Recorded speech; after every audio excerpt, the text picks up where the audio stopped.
నంద్యాల జిల్లా ఆళ్లగడ్డలో విషాదం చోటు చేసుకుంది. అభ్యుదయ కాలనీలో అతిసారతో ముగ్గురు మృతి చెందారు. వాంతులు విరేచనాలతో ముగ్గురు మృతి చెందగా మరో 50 మందికి పైగా అస్వస్థతకు గురయ్యారు. అభ్యుదయ కాలనీతో పాటు సద్దాం కాలనీ, దొమ్మర కాలనీలో అతిసార ప్రబలింది. వారిని అర్బన్ హెల్త్ కేర్ సెంటర్కు తరలించారు. అతిసార నివారణకు మెడికల్ క్యాంపును అధికారులు ఏర్పాటు చేశారు. గణేష్ నిమజ్జనం రోజు ప్రజలు ప్రసాదం తినడం వల్లే అతిసార ప్రబలింది అని అధికారులు చెప్పారు.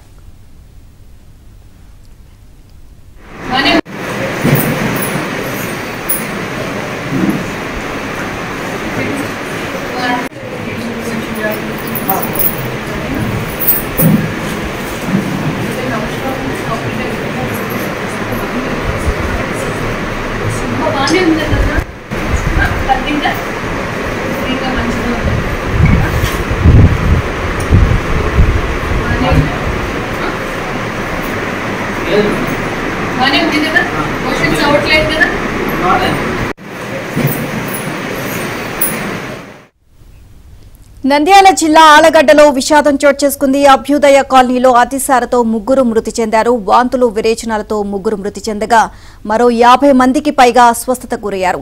అభ్యుదయ కాలనీతో పాటు సద్దాం కాలనీ, దొమ్మర కాలనీలో అతిసార ప్రబలింది. వారిని అర్బన్ హెల్త్ కేర్ సెంటర్కు తరలించారు. అతిసార నివారణకు మెడికల్ క్యాంపును అధికారులు ఏర్పాటు చేశారు. గణేష్ నిమజ్జనం రోజు రంగులు చల్లుకొని చేతులు శుభ్రం చేసుకోకుండా ప్రజలు ప్రసాదం తినడం వల్లే అతిసార ప్రబలింది అని అధికారులు చెప్పారు.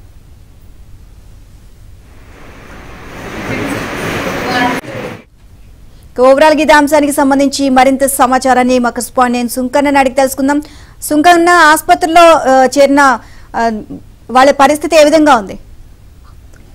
నీలిమ అభ్యుదయ కాలనీలో అతిసార ప్రబలి ముగ్గురు చనిపోయారు. మరో 50 మంది కాక వాంతులు విరేచనాలతో బాధపడుతుంటే అధికారులు అప్రమత్తమై వెంటనే స్థానిక కాలనీలో ఏదైతే మెడికల్ క్యాంపులు ఏర్పాటు చేశారు. అభ్యుదయ కాలనీతో పాటు మరో 2 కాలనీల్లో కూడా అతిసార బారిన పడడంతో వారిని కూడా ఆసుపత్రికి తరలించారు. స్థానికంగా ఉన్నటువంటి అర్బన్ హెల్త్ సెంటర్ తో పాటు సిహెచ్సి సెంటర్ లో అదేవిధంగా కొంతమందికి సీరియస్ గా ఉన్న వారిని నంద్యాల ప్రభుత్వ ఆసుపత్రి కూడా తరలించారు. మరోవైపు పారిశుద్ధ్య పనులు కూడా ముమ్మరం చేసి క్లోరినేషన్ చేస్తున్నారు ఈ 3 కాలనీల్లో. అయితే దీనికి కారణం ఏంటనేది కూడా వెంటనే వైద్యాధికారులు కూడా తెలుసుకునేటువంటి ప్రయత్నం చేశారు.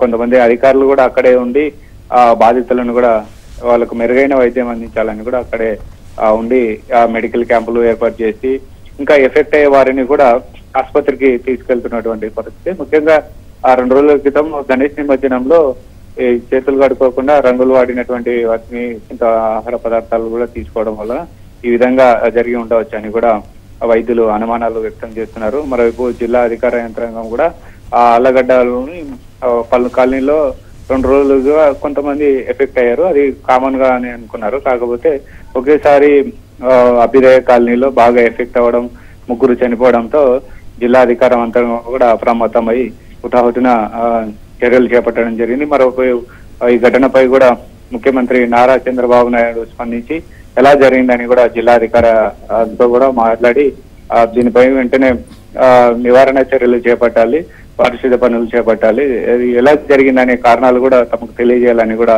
జిల్లా అధికారులకు కూడా ఆదేశాలు జారీ చేసినటువంటి నేపథ్యంలో జిల్లా కలెక్టర్ రాజకుమారి కూడా ఆసుపత్రిలో చికిత్స పొందినటువంటి అతిసార బాధితులను పరామర్శించి వారికి మెరుగైన వైద్య సేవలు అందించాలని కూడా వైద్యులకు సూచించడం జరిగింది. మరోవైపు ఏ కాలనీలో అతిసారం బాధపడుతున్నారో ఇంటింటికి వెళ్లి తెలుసుకోవాలి. అదేవిధంగా ఎవరైనా అతిసారం బాధినప్పటికీ వెంటనే వారిని ఆసుపత్రికి తరలించాలని, మెడికల్ క్యాంపులు అవసరమైతే మరికొన్ని ఏర్పాటు చేసుకోవాలని, అక్కడ కూడా ఇబ్బంది కలగకుండా వాళ్ళకు మెరుగైనటువంటి వైద్య సేవలు కూడా అందించాలని కూడా జిల్లా కలెక్టర్ అధికారులకు కూడా తెలియజేయడం జరిగింది. మరోవైపు ఈ డయేరియా లక్షణాలు కొన్ని రోజులు ఉంటాయి కాబట్టి వెంటనే పూర్తిగా నయమైన తర్వాతనే బాధితులను ఇంటికి పంపించాలి.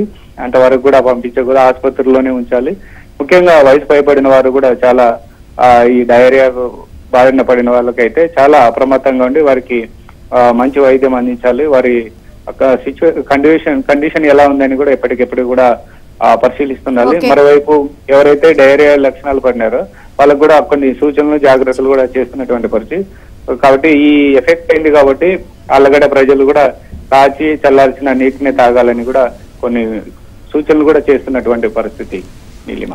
Right, thank you Shankar.